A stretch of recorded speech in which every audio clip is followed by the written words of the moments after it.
Hello, welcome everybody. I'm not Kristoffer Gansing, but I'm here to introduce Kristoffer Gansing, the moderator of this day's first session, and actually the first session, the first panel of Augment and Disrupt, a mini festival that we've organized around the annual IMAP conference. IMPAKT is a member of the IMAP platform, the European Media Art platform, and we'll be discussing various topics today, tomorrow and on Sunday related to the goals of the IMAP network. And the first panel is Virtual Agoras, Can Games Change the World? I do remember Kristoffer's first response to the word Agoras was a bit critical. Maybe he will go into that. But I would like to ask you now for a warm applause of the director of the Transmediale, Kristoffer Gansing.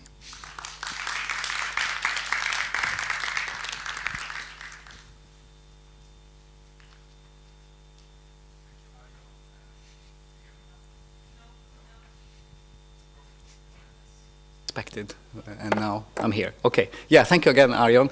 Very happy to be here and to host this panel on Virtual Agoras, how games can change the world. It was actually Virtual and Agora together that I reacted against. Not really that I think it's a bad concept, but it kind of recalled for me a more 90s association with thinking about the matters that we're going to think about. But nevertheless, let's focus on probably this question of how games can change the world in this panel, which I think features a really interesting mix of different kinds of speakers. So we have two artists that are going to present their actually concrete game-based projects.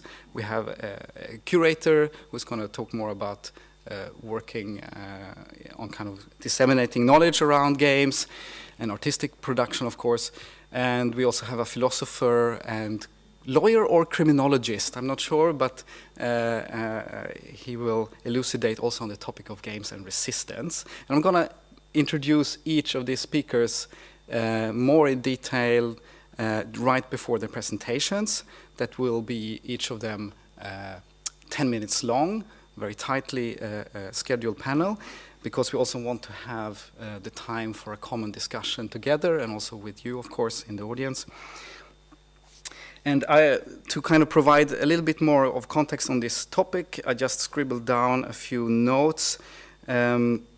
Maybe some of you, I'm not sure, there was a screening here on the film, right? Or Gaming the Real World by Anders Eklund, that probably already gave some context to the topic that we have at hand. And this question of how games can change the world. I think we are all very aware in this panel that games are not separate from the world or from culture in general at all. But often somehow we tend to treat them in this reductive way, or at least that's how we encounter the discourse of games usually in the kind of the mass media. And of course, there's plenty to be critical of in the contemporary kind of game culture and in the discourse around it. But I think we also need to really turn to the proper scholarship that is being done on games and talk about kind of games culture at large, rather than engage in this kind of reductive debates on, are games really an art form or not? Are games harmful?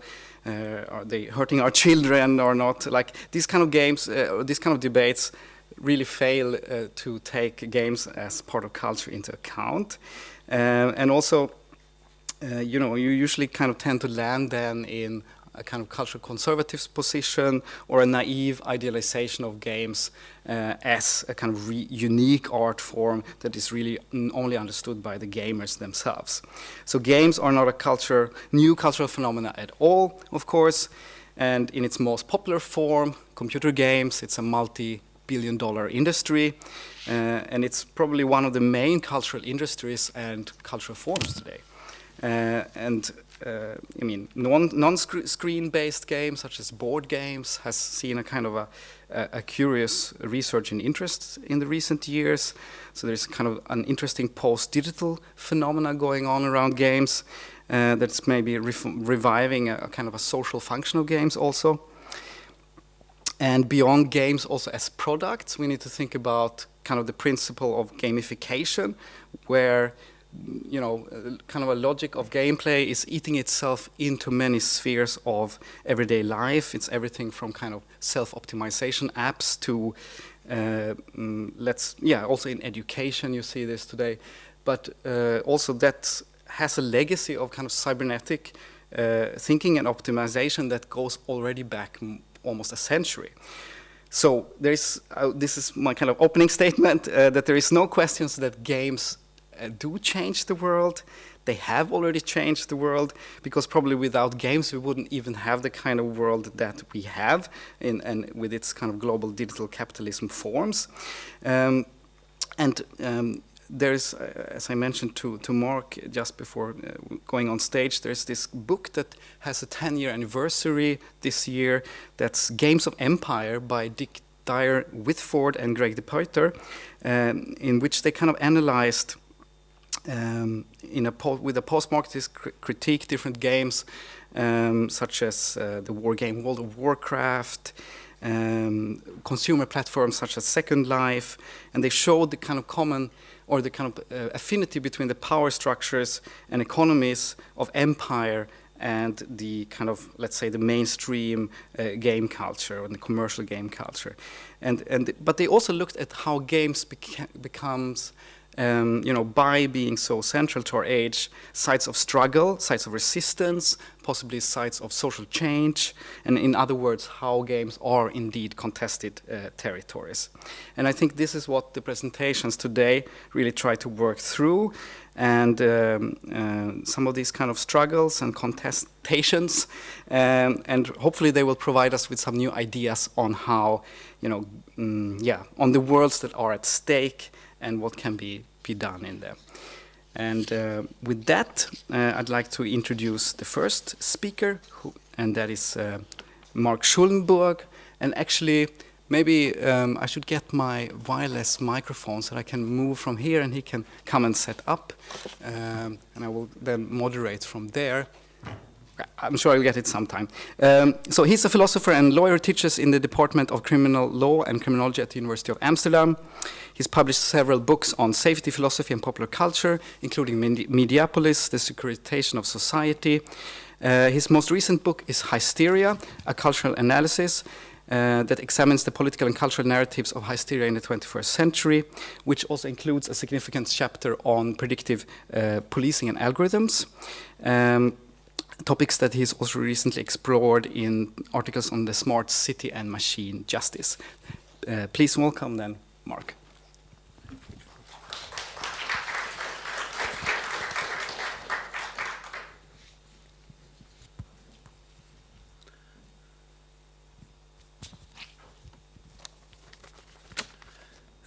Welcome everybody today here at the IMPAKT Festival. We are told, we just heard it by Kristoffer, that the practice of resistance, especially artistic and political resistance in the form of games, is making an important comeback.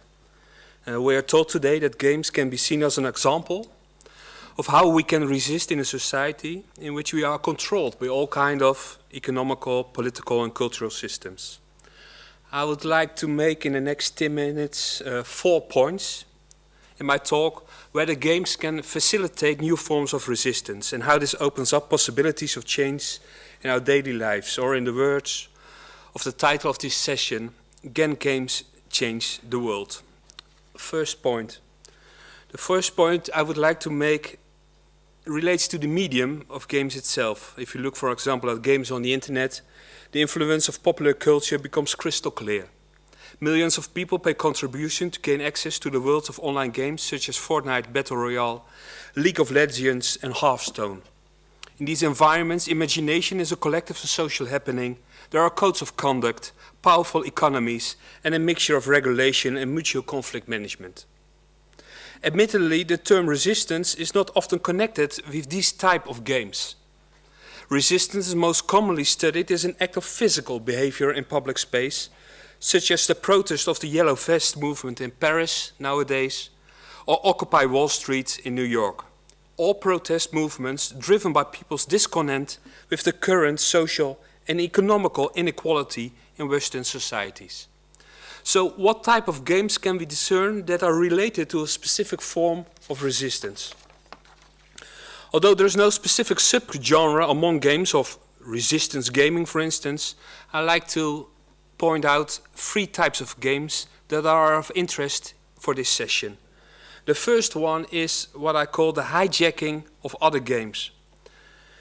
A first way in which resistance through gaming takes place is by hijacking otherwise intended games. Here resistance is directed against the game itself, when games are copied and modified, infiltrated or used in an alternative way.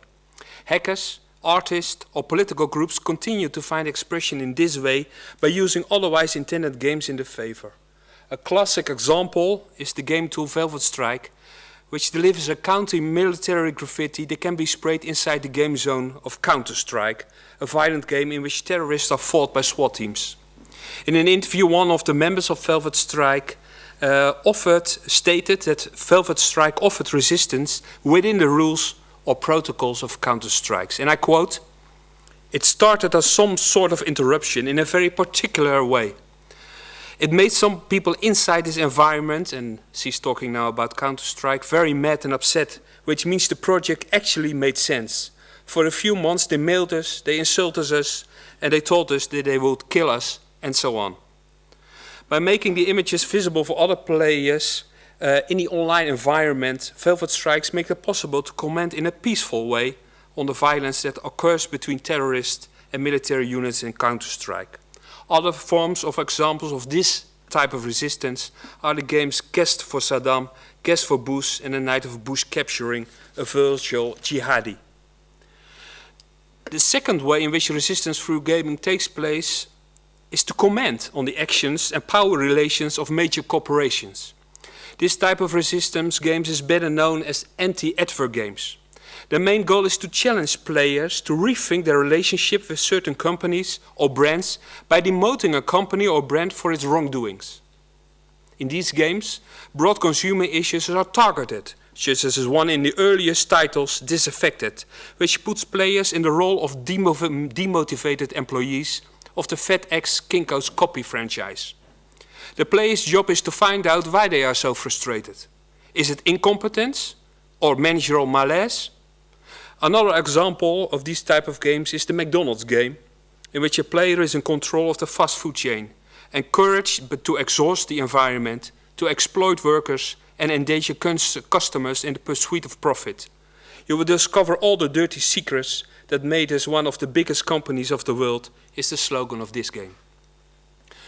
The third type of game is the most interesting form, at least to my opinion. It's a way in which resistance takes place by a form of critique on a country, on a political situation, or on a political leader. Political resistance games can concern global conflicts, like the anti-Israeli game Under Ash, but it can also come in a form of clowning, of what they call satire. An example of clowning is the game Trumpinata, which makes it possible to hit Donald Trump with a stick. In the game, a player can create a pinata that looks like Donald Trump and beat it with a stick to make sweet sweets fall out of him. Players collect coins, sweets and pinata accessoires for points. There are also political games in which resistance takes the form of critique on a given political situation, such as the game September 12, which main goal is to trigger discussion among young players on the war of terror. Another interesting example are casual games for protesters, you see it above on the left, and the game Riot Civil Unrest. The last game is a simulation strategy game that takes place at different locations where real-life riots occurred, such as the Arab Spring in Egypt and the demonstrations in Greece. In control of the rioters, you can lead in this game the riot groups as well as control journalists to change how the riots are viewed by the press. So my fourth point. It relates to the question, are these games now examples of resistance? And this brings me to the question which is central to my talk, what is resistance? In order to answer this question, we can ask, for instance, what causes resistance? Or we can ask what actions constitute resistance. Or we can ask what are the most effective means of resistance. Even do we now have, in this time, in this neoliberal society, a right to resist? Well, these are very relevant questions, and questions that can open up our understanding of resistance as an act of those engaged in it. Resistance as a theoretical concept, nevertheless, is still underdeveloped in social sciences. Among the theme of resistance, although the theme of resistance dominates the practice of art, there is almost no theoretical debate on the concept of resistance itself. Rather than being theorized, different examples of subversive behavior, youthful practices, and social movements are seen as a form of repertoire of resistance. As a consequence, almost any activity, from punk music to graffiti to sleeping to walking, can, it seems, be constructed as resistance.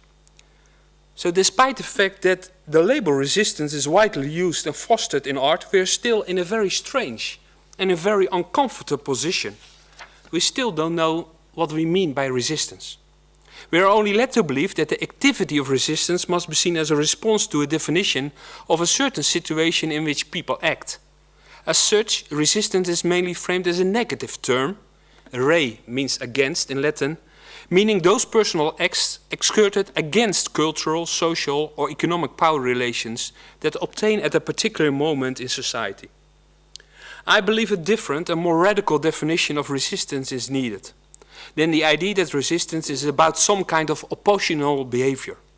The problem with this negative definition is that the necessary creative and thus positive aspect of resistance is completely overlooked. The idea, therefore, which I like to put forward in this panel, in order to have a better understanding of resistance, is the following. Whenever one creates, one resists. But this brings me to the difficult topic of creating. What means creating? I think creating always takes place in 3 steps. The first stage of this process is the invention of forms of resistance. And this includes rebellious forms of popular culture and entertainment present in music, films and games, with the aim to provoke debate or to create resistance through frictional force. In this respect, I have mentioned already some interesting games, among them, for instance, Riot, Civil Unrest. The second stage deals with the process of imitation, by which something is repeated and diffused. Because inventions that are not imitated are not relevant at all. This means that an invention does not produce effects until it is imitated. Games are very interesting at this point because they attract millions of people who engage in games on the internet and imitate each other's behavior. But the third stage of this process of resistance is, I think, the most crucial, and that is transformation. The first stage of transformation brings about significant changes on the level of the social order by altering a certain political or cultural discourse. In daily practice, however, most forms of resistance turn into commodification or simple forms of communication. It is transformation into objects we buy, sell and trade. For example, think of resistance when you wear a Che Guevara's t-shirt. So I think that resistance has become an overused word. The critical question is whether the ascribed types of games can really change fundamental attitudes and beliefs about the world, and more specifically lead to a significant social and political change. This means that resistance must go beyond communication. Why? Because communication is still about status quo. In order to resist, however, it is necessary to disrupt relations of power and resist the norms of a certain situation. Only then it breaks fundamentally with the prevailing practice. So can games change the world? I think in contrast to the former speaker, the answer to such a broad question using words like the world and change is obvious: no. Games cannot change the world. Nevertheless, I think games do have a potential to resist. But therefore, it's crucial to go beyond the first 2 stages of invention and imitation. In the end, it must always go about transformation, because resistance is always in danger of falling toward commodification and communication. Thank you very much for your attention.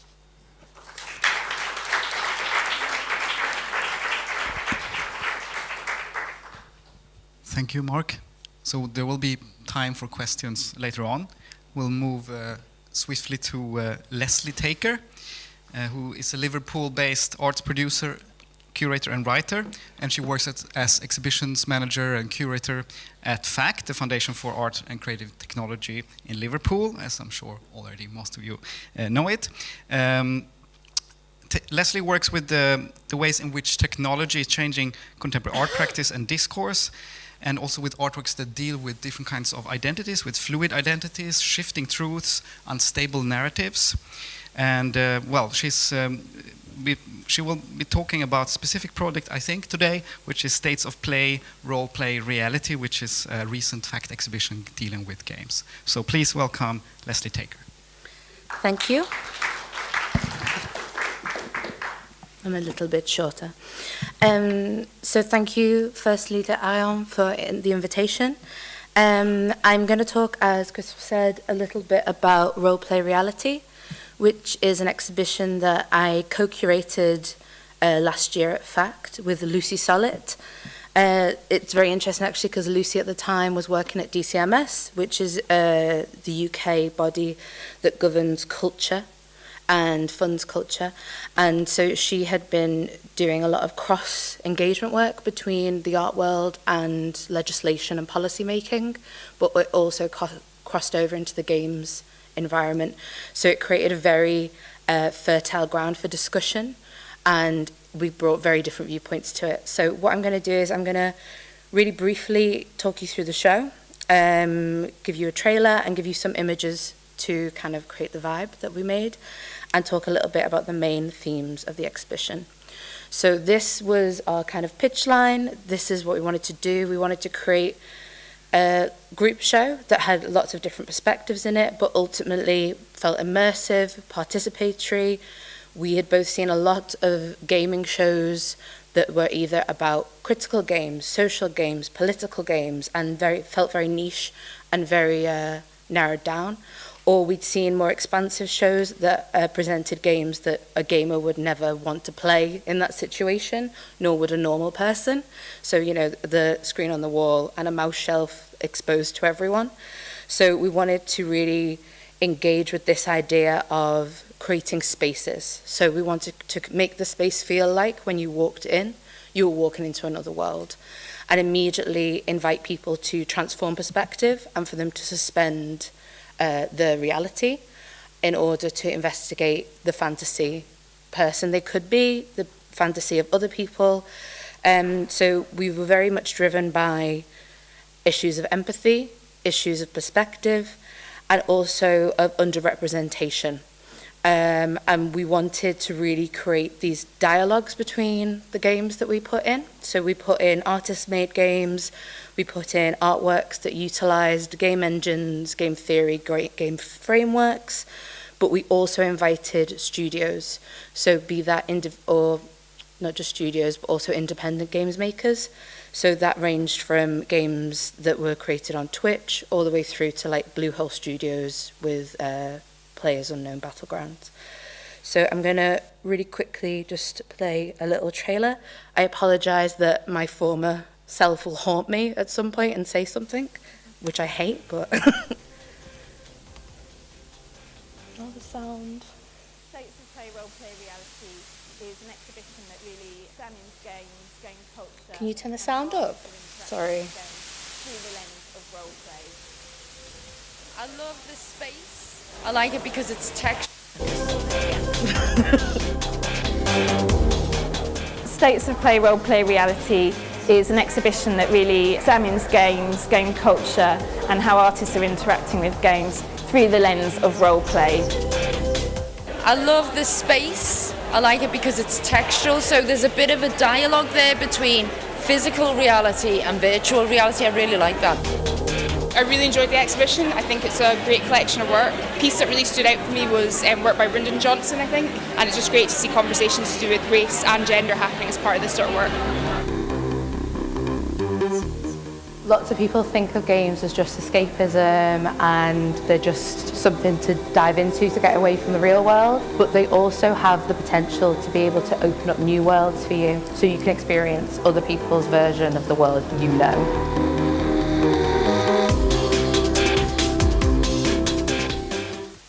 So super quick overview. The rest of the presentation is made up of images, like installation images and people using the space, but also integrated are some quotes that were quite kind of central to our thinking. If you're interested in any of the kind of ideas that we're talking about today, I'd highly recommend you visit the FACT website and just search roleplay reality. We made a small publication, Lucy and I, that kind of started with the questions that we wanted to ask. So like, why do we want to do a show about gaming now? How is gaming transforming our cultural landscape? Who is allowed to make games? All these ideas about permission, agency, authority. We also really dealt a lot with issues of isolation and community, both the negative and positive impact of games within those mindsets. So works like the one you see here by Larry Chimapong and David Blandy, and this one by Ryndon Johnson, they were very much thinking about underrepresentation either of race or of social class. So the first one was made actually in collaboration with prisoners who were ex-veterans, who were veterans, war veterans, and was a new commission that was created by Larry and David for FACT. And also Ryndon's work is very much thinking about the lack of black representation within games. This is actually profiles taken from the NBA series of games, which has an enormous African-American black audience in America, but has very, very few preset like phenotypes to be able to actually create something that you recognize. And one of the things that we wanted to deal with was the idea about recognizing the self and self-identification within games, and that being very important to then be able to explore other possible versions of yourself. So we're very excited about the darkness within games as well as, you know, the more frivolous light side. And just to kind of give you a bit more idea of the space as well, we opened out into the whole building. So we didn't just use, you know, white box, black box style. We opened out into the foyer. We used like a theatrical rig. We did things in the bar. So it was very much about engaging a non-arts audience as well.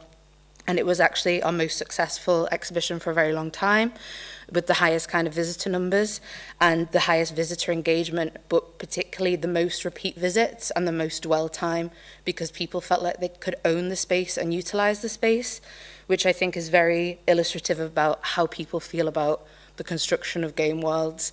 And also when you kind of give someone the time and space to explore these universes, they want to do it and they want to engage with it.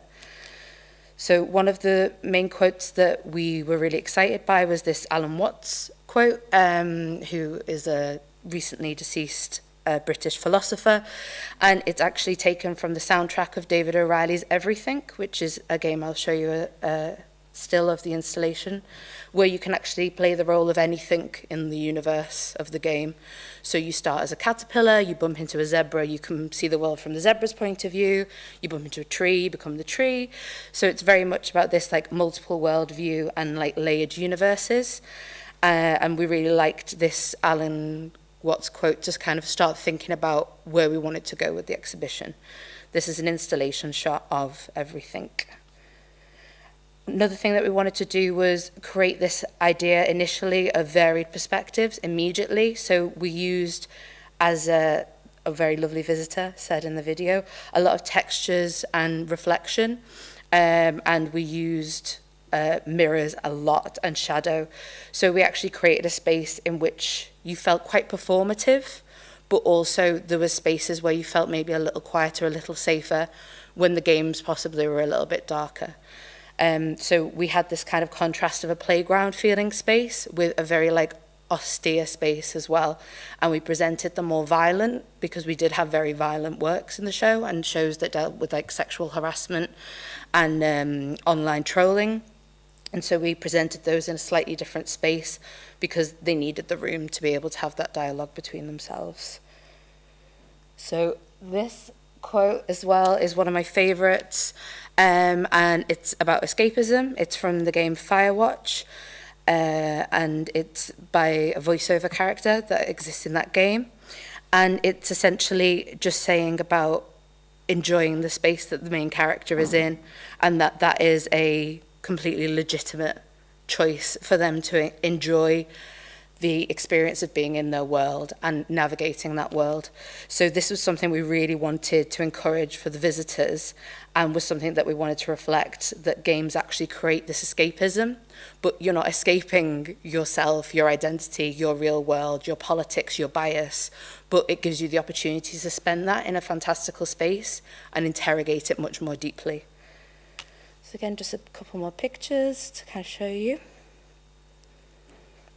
Then another thing we were really excited about was this idea that we could have all these different types of games, that we didn't need to do a big blockbuster show, and it wasn't just about like games that were being made every single day in bedrooms. It was about the intersection of those and how that world, as the art world, needs to be something that is open to all kind of voices. So this is a very famous quote from Anna Antropy, who's a trans games maker, and it's very much around that idea of permission, which, as I mentioned before, is something really vital to us, that we had a good spread of people in the show reflected, and that in turn would encourage a more diverse audience into the space. So I'm aware that I'm about to run over time, so I'll just show you these last few photos.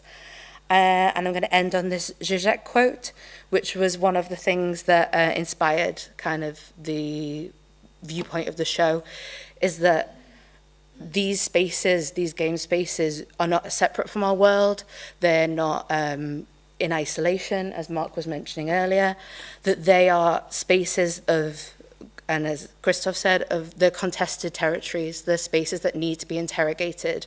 And I think that what is very important and very interesting is that more and more, as the rhetoric around gaming is developing, as the availability of tools to be able to actually create games and to play games cheaply is becoming more widespread, that actually we can start to reflect society in a wider way and not just explore games in this very niche way where you either have a playable game or you have like a social or political game, that actually they come together, and to be able to really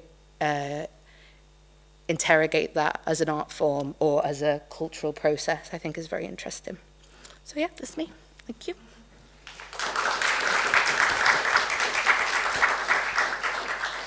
Thank you, Lesley. You're welcome to also stay up here with us.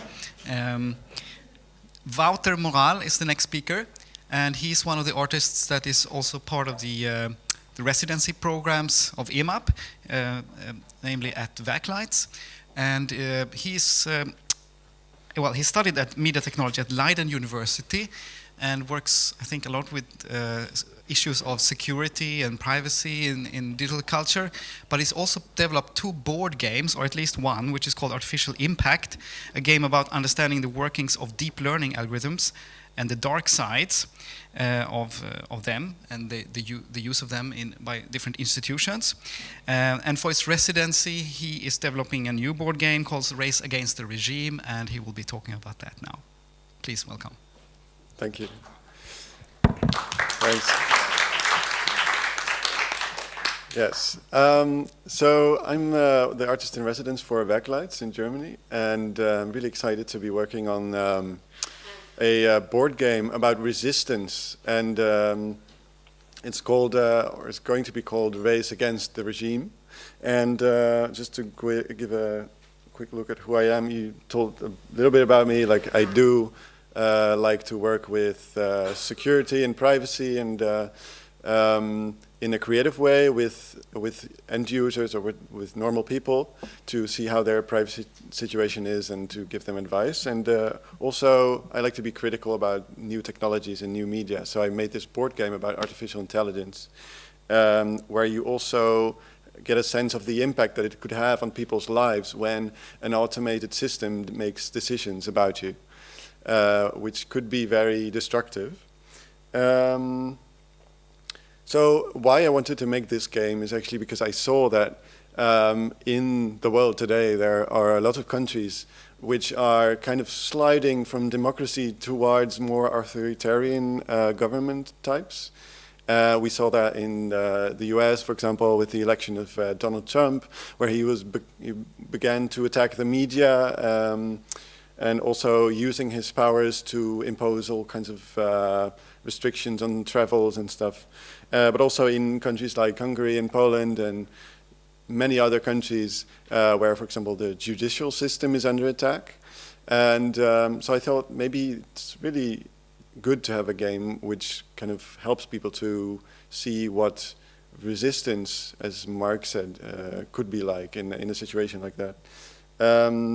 So there are some physical games as well. But Marc talked a bit about digital games, but some physical games that changed the world. One of those that everybody knows is a Monopoly game, which was made in, 1935 by a woman who wanted to gamify this new economic theory about monopolies. And now super many people have actually played this game and kind of know how monopolies could work, which is pretty interesting. Another game that I have here on the screen is Democracy, a South African game made in 1994, because then the country became, got a democratic system. So the game is kind of about, you're a party leader and you have to travel through the country using all kinds of money and power and stuff to get a lot of voters.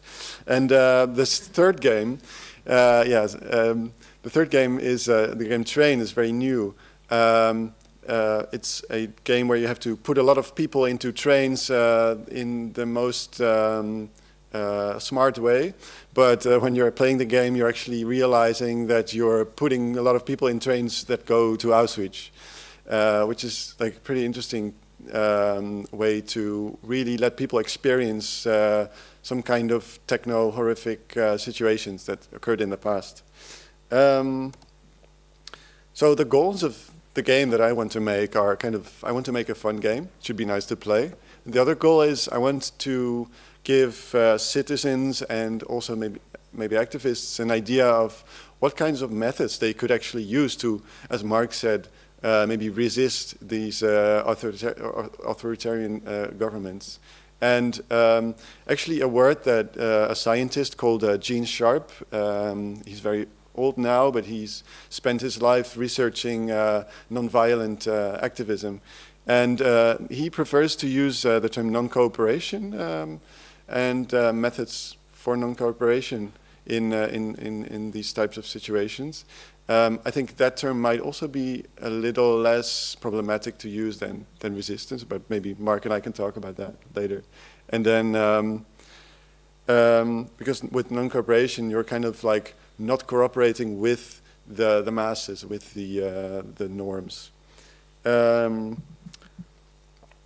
And the properties, I wanted to be like a cooperative game so that people work together towards an objective. And I wanted to be the content of the game to be universally applicable, so not only situations for just one country or one specific situation maybe, but that the game could also be used in several different countries. That would be cool. So some mechanics that I would like to use.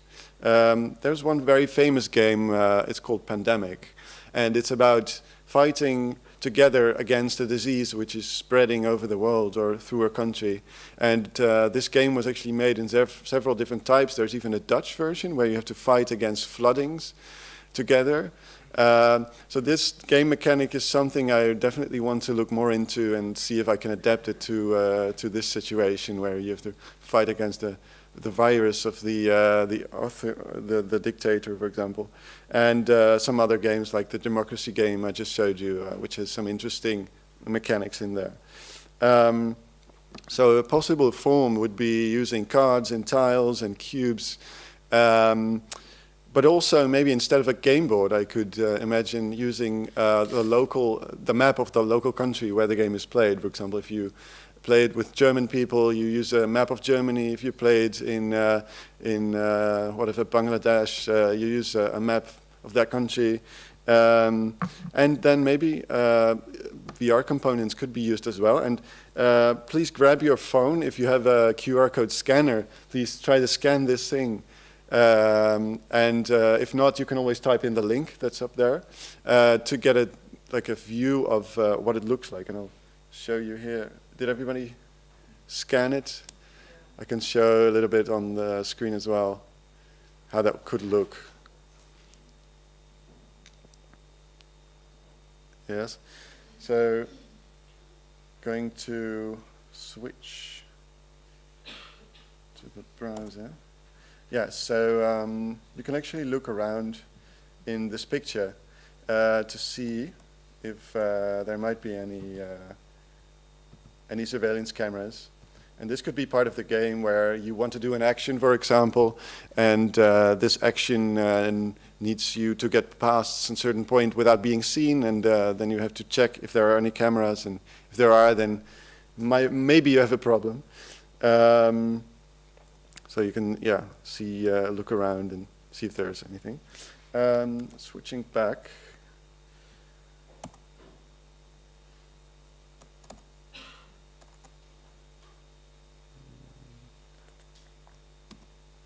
Yes. And all the other game components, for example, like rules and stuff, which might be also needed. So if this game is really going to be played by activists for maybe soft training purposes, then it would be cool to make it more possible for them to obtain the game. For example, by licensing it in a certain way and making it downloadable so that people can print it themselves online. And also maybe making it small in size so that it fits through a mailbox, can be sent, camouflage the box maybe, make a Tor website where it can be downloaded instead of over the normal internet so that people can do it more anonymously. And maybe make the VR components, online components, copyable so that people can deploy them on local networks. And of course, the local area map could be helpful for people to train more realistically for their situation. So my plan for this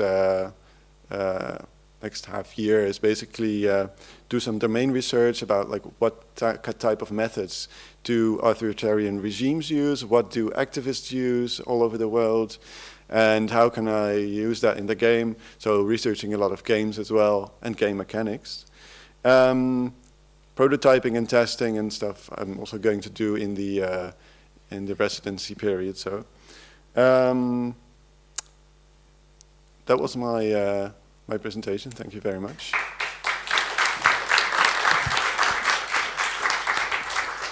Thank you very much, Wouter. Everybody's staying beautifully on time. Now we go to Marloes de Valk, who is a software artist and writer. She studied at the Royal Conservative in Hague, where she specialized in abstract compositional computer games, human-computer interaction, and crashing computers. She was part of the Go-To 10 collective from 2005 to 2010, within which she curated or co-produced the festival CH Mod plus X-Art and Make Art in 2007 and 2009. She has exhibited and presented works numerous venues and festivals, also presented at the Transmediale, and has been very active within kind of engaging artists in free, libre, and open source software. So we're happy to hear what you have to say about your new project. Welcome, Marloes.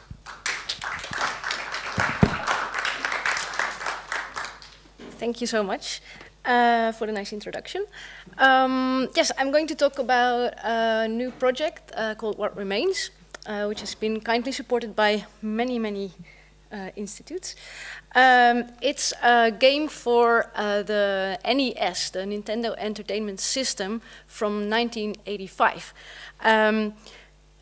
It's based on research trying to identify several strategies used in the 80s to delay industry regulation and to manipulate public opinion.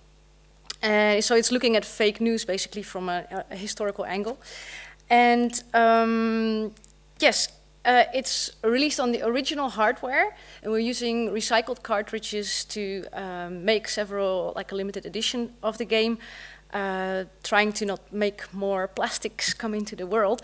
And what we've done, yes, it's 8-bit, so as you can see by this image, it's a very low resolution. The highest resolution are these images, which are 126 pixels by 90 2 pixels, which is really tiny. It's a project by Emeric Mansou, Arnaud Guillon, Dustin Long, Jun Lee, and myself. So first a bit of story. You are Jenny, and you just came home from a skate session, and a car comes by with screeching tires, and someone throws a package out the window. And you look inside, and it's really weird. It's a Nintendo cartridge. And you're like, okay, that's really cool. And so you think, what could I do with it? You walk around your town, sunny peaks. You can talk to people and discover a bit about the world you are in. You go to your friend Michael, your best friend Michael, who just got an NES for Christmas, and he wants to try your game.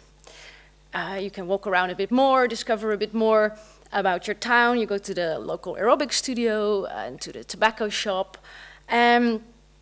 As you're exploring and as you're trying the game, you discover some encrypted documents that are on this cartridge. And you need to unencrypt them and read them, and you receive news that has been leaked out of Deny Corp, this evil corporation. The idea was, which is nice actually, coming after you, the idea was, we read about this research done by Rosenbeek and Van der Linde about using a game to inoculate people against fake news. So they tried out with a test group and a control group to expose people slightly to fake news, making them think from the perspective of how could we mislead other people, what strategies could you use to mislead other people. And as it turned out, they found positive results. That people were more resilient in recognizing when they were being fooled themselves, and they could identify fake news better after having played this game. So we thought, okay, this is really interesting. Plus, of course, it's way more engaging to deal with this topic through a game than reading about it.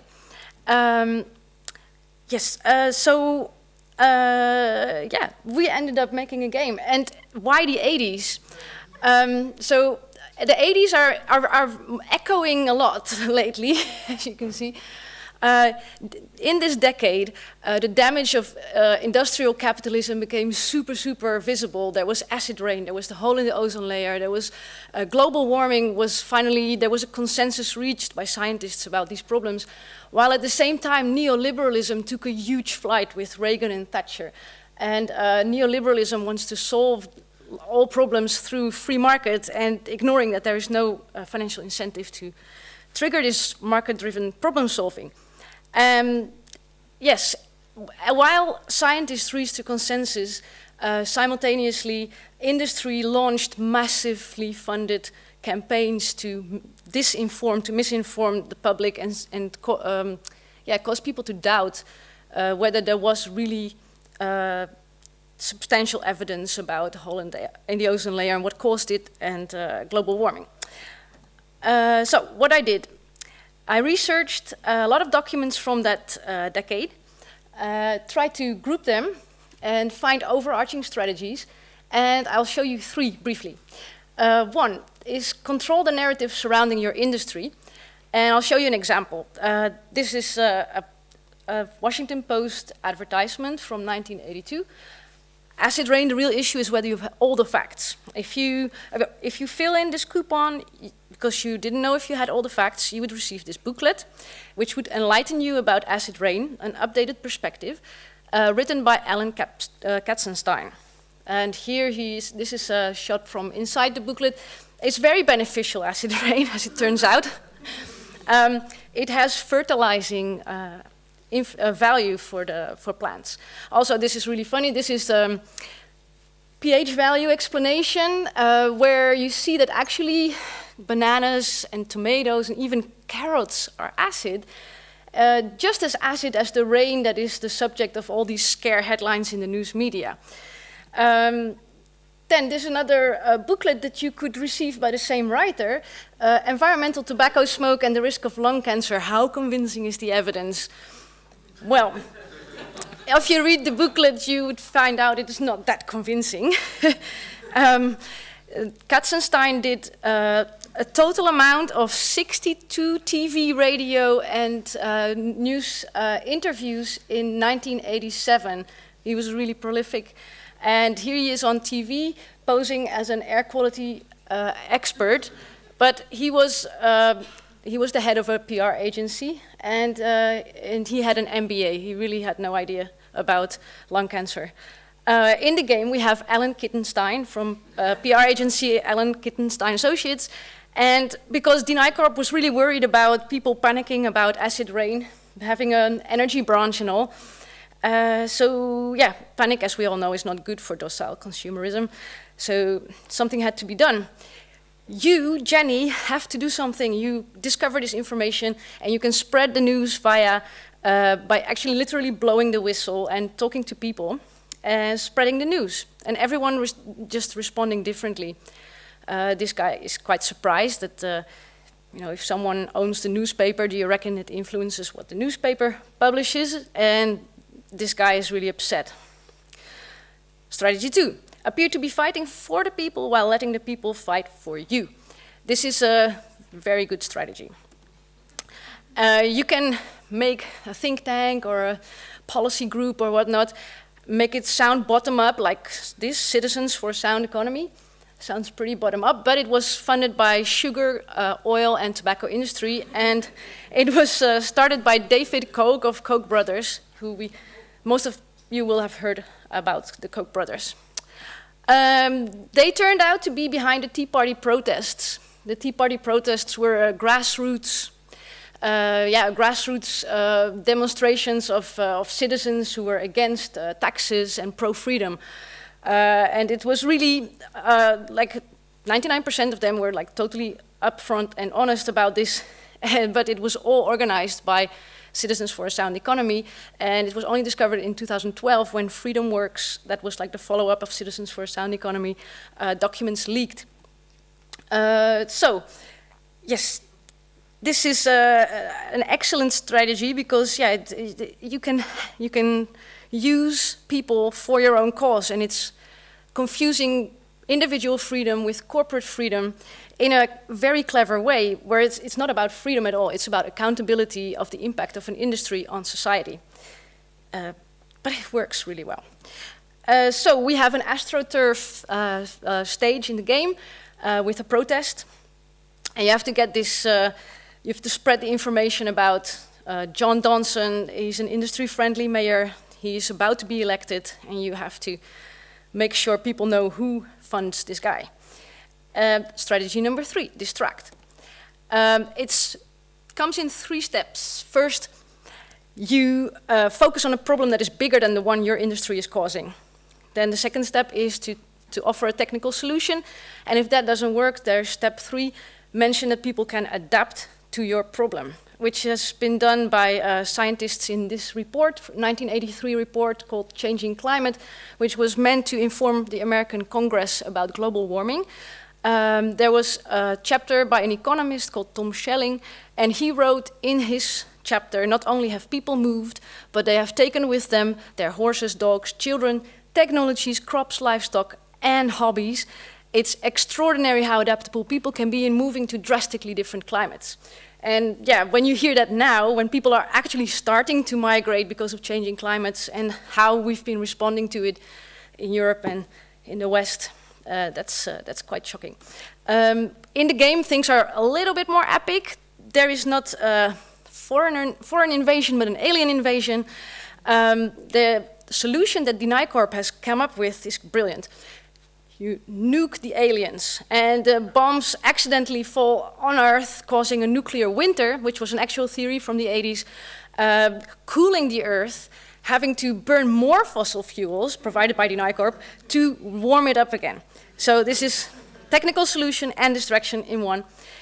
So that's it for my presentation. The game shows these different strategies and lets you experience them, and hopefully you will start drawing parallels to what's happening today with other industries such as the tech industry. And yeah, you can download the game on itch.io, the bottom URL, and I thank you very much for your attention.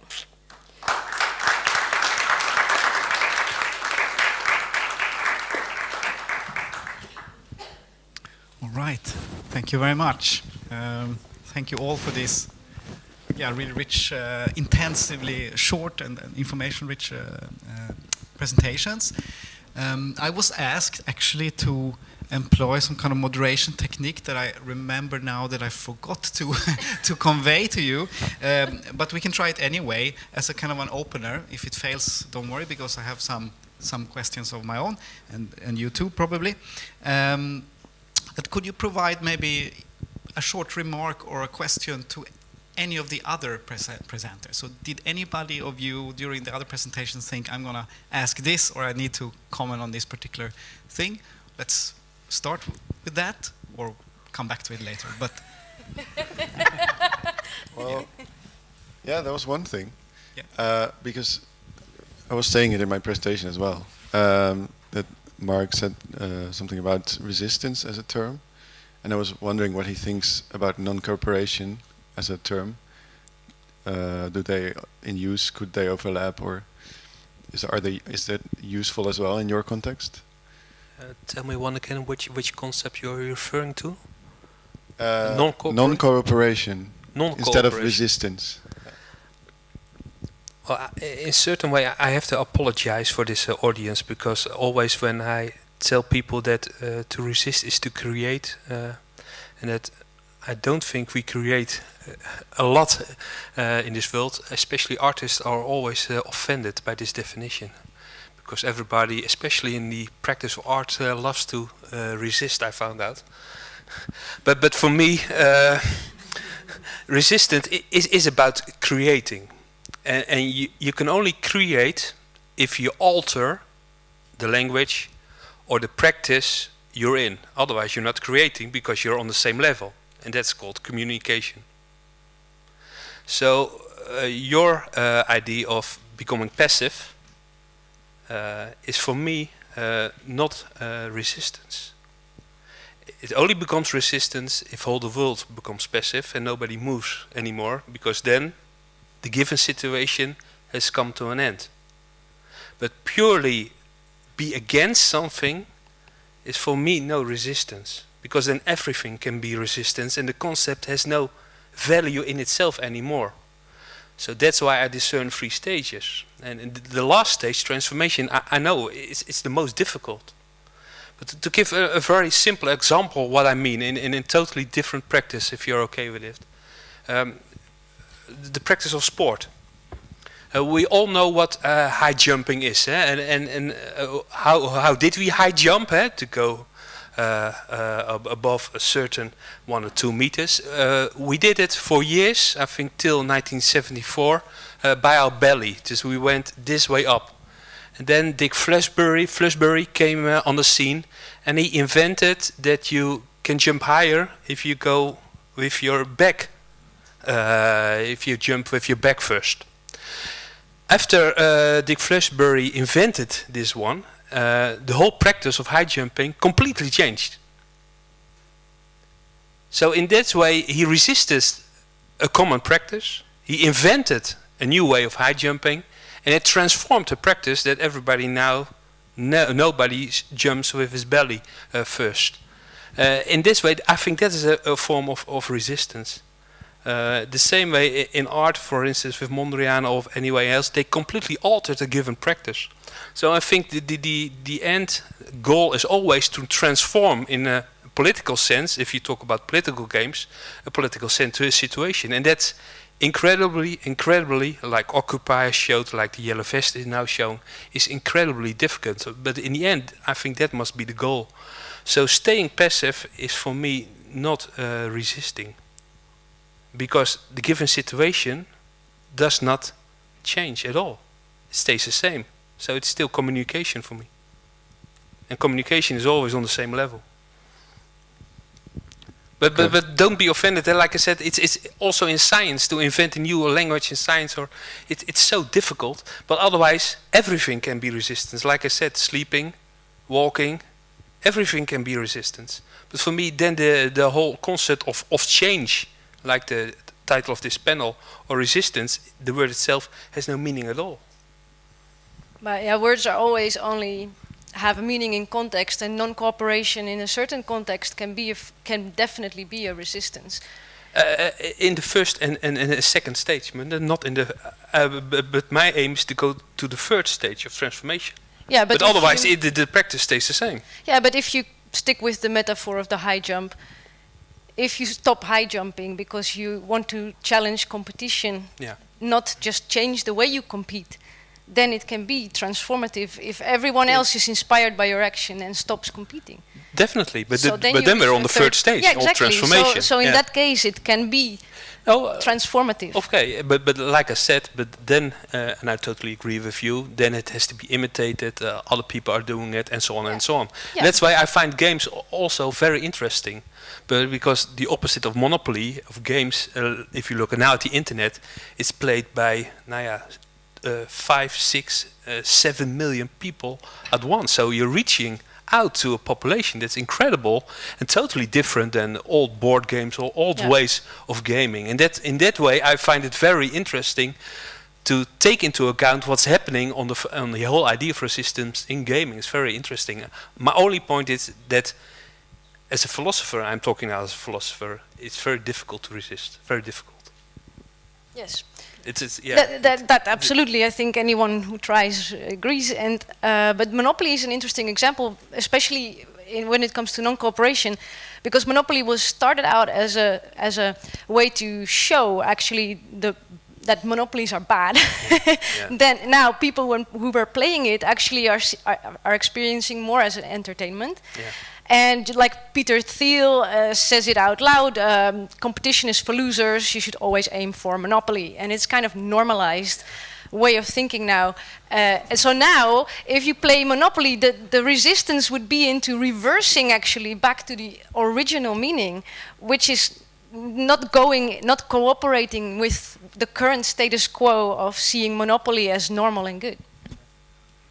I always like to add a little bit on your topic, because there are two topics that in the 80s Reagan did not decide, also Thatcher, to have less laws, and that are security and the military operation.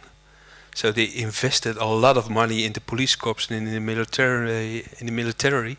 It was not only about less laws and less taxes. There was some, and especially security, where they were highly investing in, because criminality at that time, in the beginning of the 80s, rose to extreme proportions in England and in the United States. People always think that it is less law and less tax, but there were two main exceptions: security on a local level and the military. Yeah. This discussion around, if I may try to intervene, around monopoly and how a game can be intended in one way and then over time evolve into something else. It's a question maybe that relates mostly to Wouter and to Marc's presentations, but also all of you could address this maybe. And it is, if what's the relation really between the game mechanics and the message, the political message that we associate with a certain game or intend it to have.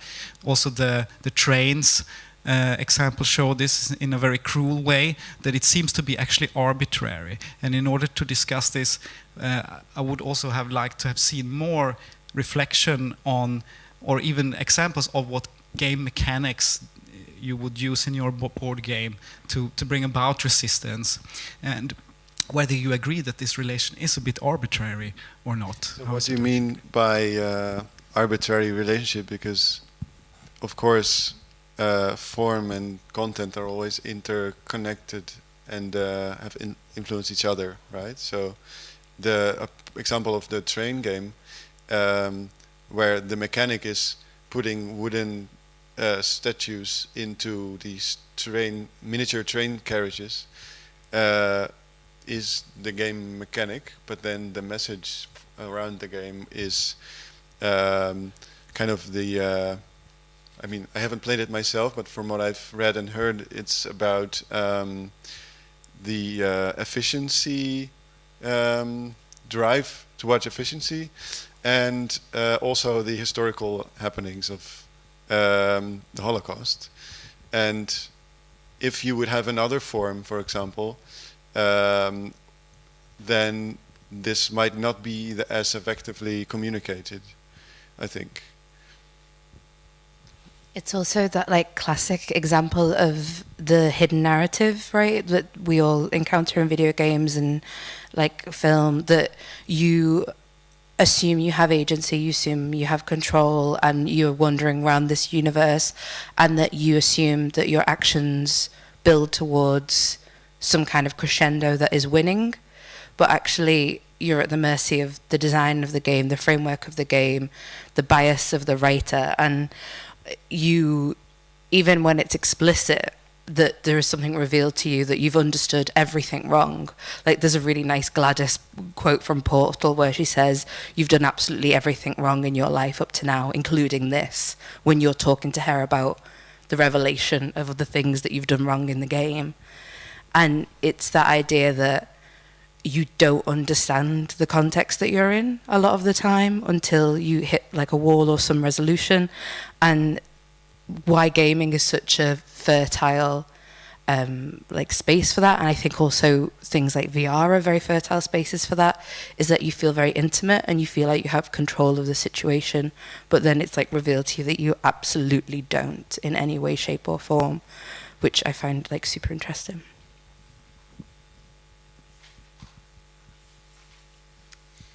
Marloes, you wanted to say something? No? No. It's too difficult? Yeah, okay. Well, then actually I'll ask you a question. And it's about the form of distribution of your project. And because, of course, it seems very maybe counterintuitive when you would have had the possibility to release it on Steam and have maybe millions of users. So just a little bit more about this and the impact that you want to have on releasing it through NES cartridges. Yeah, yeah.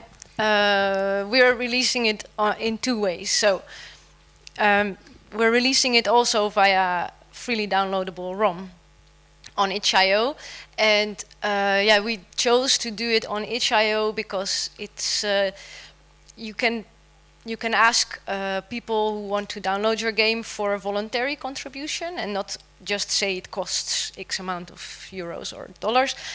And yeah, we want, of course, as many people as possible to download it and to play it.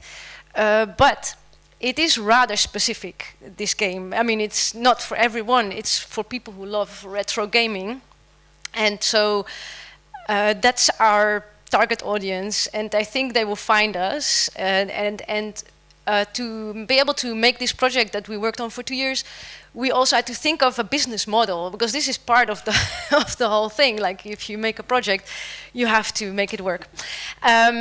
So there is a huge collector scene, a retro game collector scene. So to pay ourselves to make this game, we made a limited edition that goes only to the, it's not like a profit, it's only to make sure we are actually not dying. And so yeah, we have these physical things so that collectors can be very happy that there is a new NES game in 2019.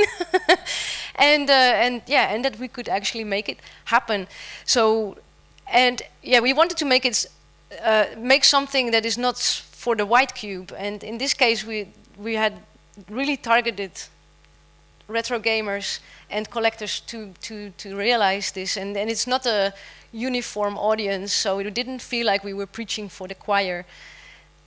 Yeah, so that's a bit those are the thoughts behind it. It's interesting. I attended like a retro computing fair last year in Berlin, and there was also a new NES cartridge game. And there was a guy there claiming that he was selling like 500 copies of these, and they were pretty expensive. Yeah. And he would be making much more money than releasing this as an obscure title on Steam. Actually, that's his claim. Okay. It's like, I'm not sure. Yeah, I'm not sure where you are yet in the process. No, we're not asking so much money. We're doing it wrong, really.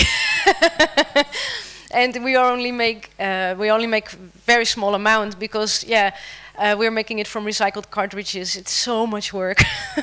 So the plan backfires if you go over a certain threshold. Yeah, but the funny thing is that it's really.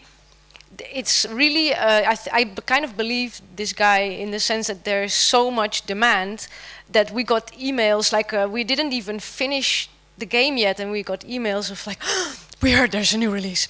It's going to be hardware. Like, where can I get it? Like, is it going to be Famicom? And it's really quite astonishing. Just for my interest, what do I need to pay? It's 80 euros only. It's a bargain.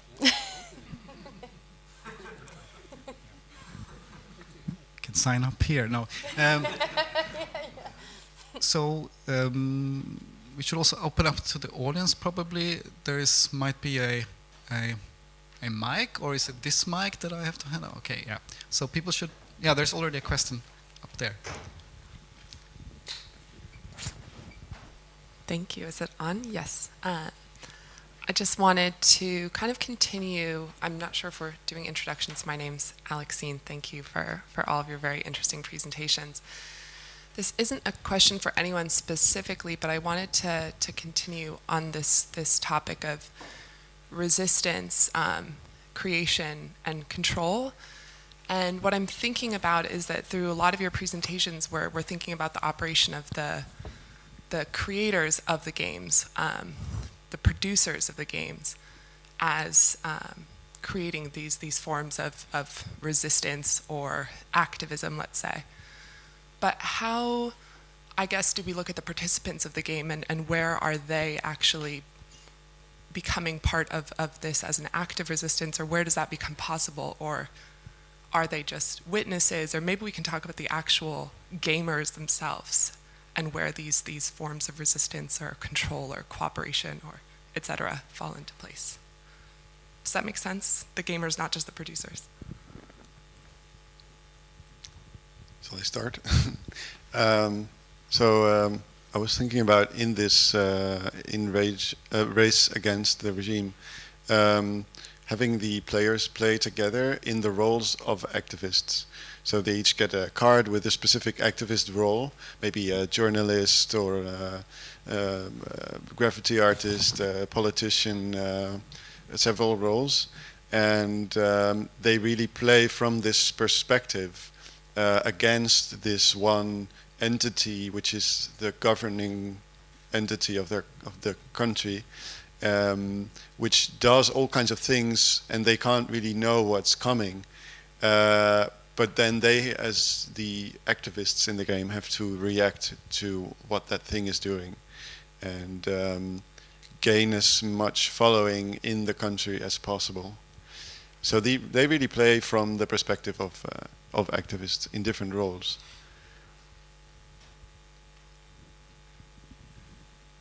Now, if I can say something, that's a very intelligent question, because it deals with the question of agency, and I try to, I did not elaborate on it, but it's a little bit in the second stage of imitation, but I guess you're totally right. If you really want to resist, for instance, even by retro gaming like you do, or pinpoint at the whole climate change, for instance, I think the future will be to create all new kind of lifestyles.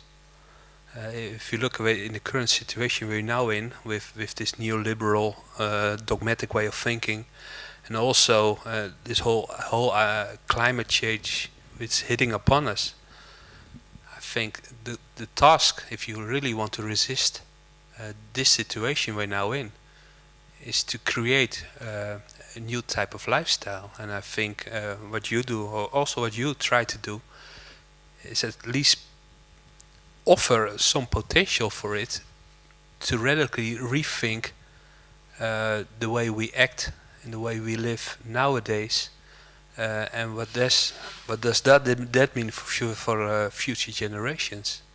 So if there has to be a task nowadays, considering the political framework we're in with Trump and other countries, but also with this climate change, I think the real task for us is now to develop and to create a total different lifestyle. Maybe you can call it a queer lifestyle, because then everything is possible, but at least you have to think about that, and maybe the games have a potential to allocate or to make people who use it reflect on their current lifestyle and whether a total different way of living is possible and is needed also. I think as well, it as an empathy tool is got so much potential. And one of the things that Marloes was mentioning, this idea of how fanatical people can be around gaming, but specifically like subsets of gaming, so like retro gaming or multiplayer, like massive multiplayer online games, and the way to play the game is the way they play the game, and that's it, and that's what gaming is to those certain substrata. But the potential for those different visual languages and different formats to really speak to different audiences. So this idea of, again, like sneaking things in there, like you're using a visual language or an engagement process that's very familiar, but there's actually like other philosophies, other theories, other politics woven through. And that can be from everything to, like, you know, as you say, like itch.io games to massive, like massively produced games. And there are like some games which have like nods to this, like more mainstream ones, where suddenly like something happens very strange with the characterization that you wouldn't expect. And I think that as well is a really important thing to not forget, that it is like this huge mainstream incredible market that is not in any way niche anymore, and that it is really important to reflect different lifestyle, different choices, different faces, different everything within that. And I think that that can be like a really interesting potential to kind of explore, as you were saying, like experimental new utopias, is through those like joining of voices. It's one of the things that I was really impressed going through that small booklet that you mentioned, Lesley, in your presentation, where you kind of explain the different starting points of your exhibition and how you kind of reflect in there. So I looked at it, and on different, the different roles you can take as a player, from the single player offline to the person who is cooperating online in an online gaming environment. And it made me think about also in this question how there are different forms of counter-gaming, also counter-gaming behaviors that we might need to think through, not only in the context of us creating games for resistance, but how gamers actually take on agency within existing game environments, protesting, you know, trying to play Fortnite in a pacifist way, which is impossible, or, you know, trying to enacting some kind of, you know, actually there was an old example. It was in Second Life, which was really a game, but still like a virtual environment where people protested once the like corporations moving in and so on within a completely consumer capitalist environment. So there's this contradiction in these struggles, which is also really interesting, and something that I think such work that kind of, you know, combines artistic work and also curated or an engagement with the audiences and bring up these cultural questions, something that really needs to be done more. And it's probably something that people here are already doing. But yeah, that's just my kind of reflection. Maybe you have some. There's a terrifying game called Rust, which I really enjoy, where it's just like ultimate survival, and you spawn naked with a rock and a torch, and that's it. And the server renews every month, and so basically, depending on when you've logged in, everyone else might be completely more advanced than you, and might have like machine guns and built houses, and you're naked with a stick. And so obviously immediately people murder you the second you wake up on the beach.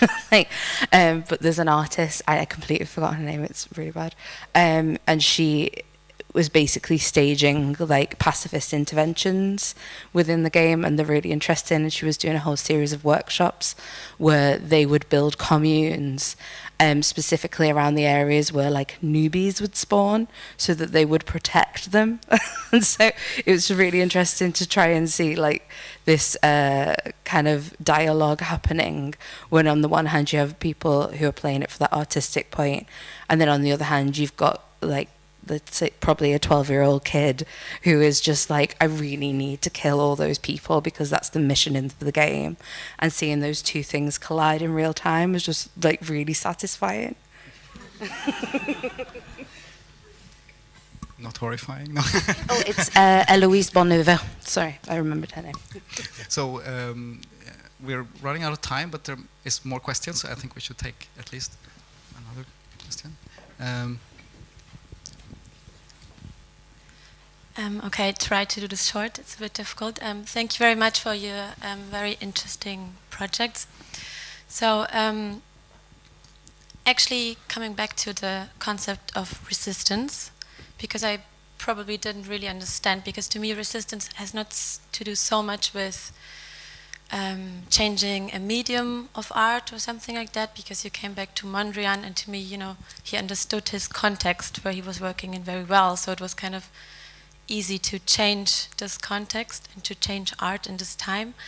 But actually, you know, speaking with like political resistance and why people refer back to Marx all the time, I think it has to do a lot with the fact that Marx maybe did not only, you know, build up a essentially new type of resistance in his time, but also actually he built up the face of the working class, because they didn't know with whom they should identify with in this time, and they didn't even have a class back then, you know. So, I mean, of course, before Marx there were already writers which were like theorizing classes, but he gave them with all his like letters with coming to the public, he gave them a face actually. And I think, to me, resistance is maybe more like founding common space, you know, where people can collect again and, you know, share ideas and also really, you know, identify with each other and see, okay, we share problems here. And I think, you know, video games in the time of, you know, digitalization and, you know, digital infrastructures, everything is very dispersed, and to find common spaces again, I think that video games are really like essential for that. So I just wanted to come back to this concept of resistance very shortly, because I think it lies much more in the idea and in the creating of common space than in like 3 stages probably. But yeah, thank you.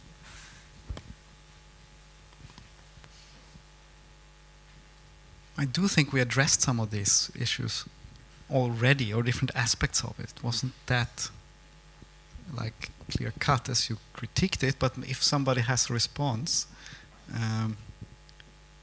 to the question or the comment. Yeah, I don't know. It's not really an answer, or it's more a reflection, maybe. Yeah, I'm really thinking like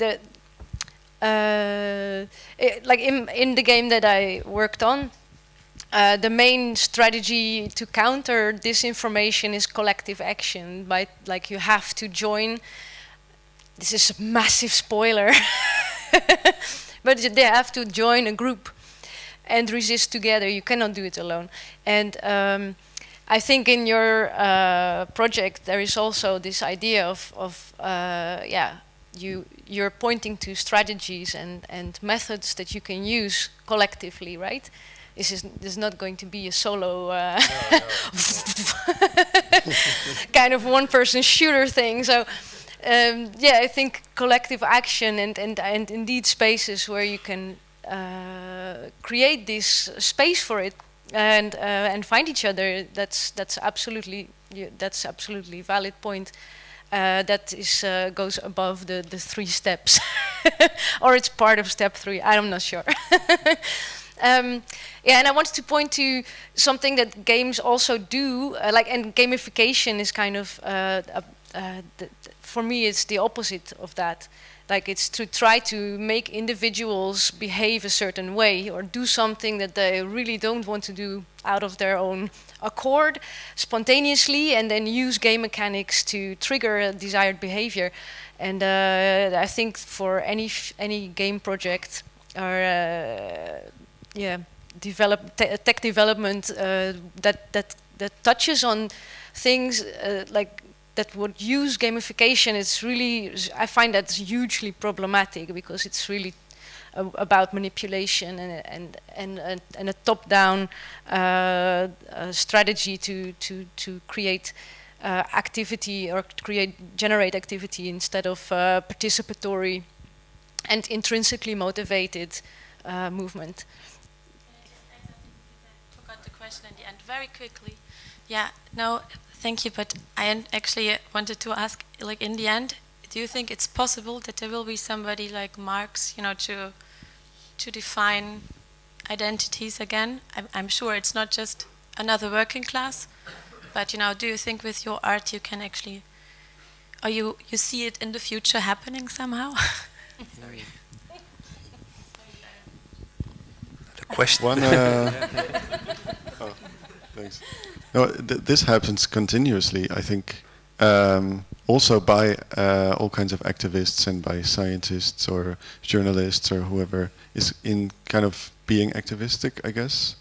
For example, the protests in Wall Street, Occupy Wall Street, I think they called themselves the 99% first, which is a new face, basically, the 99% of society. It gives a face to all those who are not in the top super wealthy and enables them to group together more easily under this name, I guess. So I would say stop waiting for a new Marx and make a face if you want one. Okay. No, I think you're totally right. I don't think the future is on the working class, because that's a very 18th century concept. But I totally agree with you that we need to invent a new type of lifestyles. Totally. I don't think it will be a communist lifestyle like Zizek promotes or Badiou promotes, that has a legacy that's so difficult to get away with. But I think the future will be to invent a lifestyle that's oppositional or not in line with the lifestyles of the past century, which were very driven by autonomy, by self-profit, and with all kind of characteristics. I think that not fruitful anymore, looking the way Earth and our society is now developing. So in that way I support you totally. Question of course will be what kind of lifestyle it is, or maybe we need to open this question or let it be open. Like I said, maybe you should talk about queer lifestyles, but I think that will be one of the challenges for our future. What will be our lifestyle in the 21st century, and how does it differ from the past 2 centuries that we have seen?